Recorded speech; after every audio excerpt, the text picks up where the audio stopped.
When is it necessary to use a split ring for a fishing lure? Here on the left, my fishing lure has a split ring, so it's okay to tie a snug knot. This fishing lure does not have a split ring, so I tied a loop knot.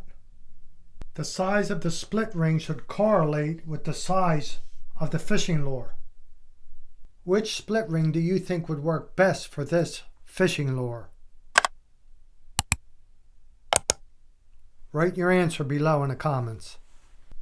For smaller fishing lures, you will use a smaller split ring. And for larger lures, you will adjust accordingly.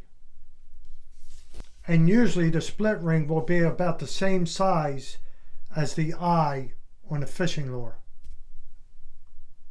Because these fishing lures are mass produced, the manufacturer will use cheap material. Some fishermen like to replace their split rings with a better product. Some fishermen avoid using a split ring because of the sharp edges when using small test line.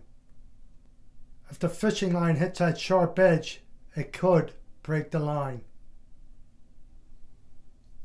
By using a split ring, that will allow this lure to flow freely through the water. If the fishing lure does not have a split ring, then you will use a loop knot, and that will allow it to express its natural action. Typically, a snug knot is stronger than a loop knot, so the angler will use a split ring and tie a snug knot, opposed to a loop knot, which typically isn't as strong as a snug knot. Some anglers avoid using a split ring because the fishing line will get caught on the treble hooks more when using a split ring.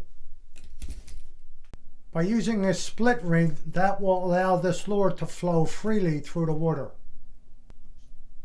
If the fishing lure does not have a split ring, then you will use a loop knot, and that will allow it to express its natural action. Some guys like to use quick connects to change their lures quickly.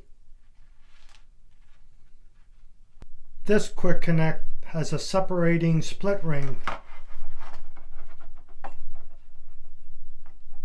to attach quickly.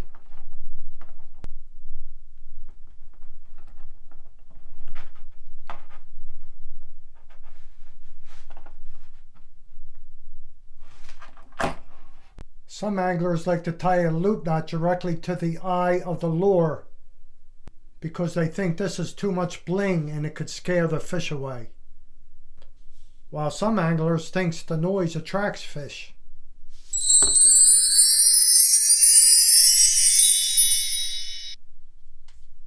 This diamond jig lure does not have any natural action. The action of the lure is created by popping your rod and reeling in. Same thing with this fluke jig here. This does not have any natural action. The action is created by the angler. So you don't want to use a split ring here, you want to tie a snug knot. So a loop knot is not necessary here because it has no natural action. The angler creates the action. So here you just want a snug knot. Palomar knot, a uni knot, or a trilene knot. Something you can depend on and you know won't break. Here we go. Oh, not on a pole.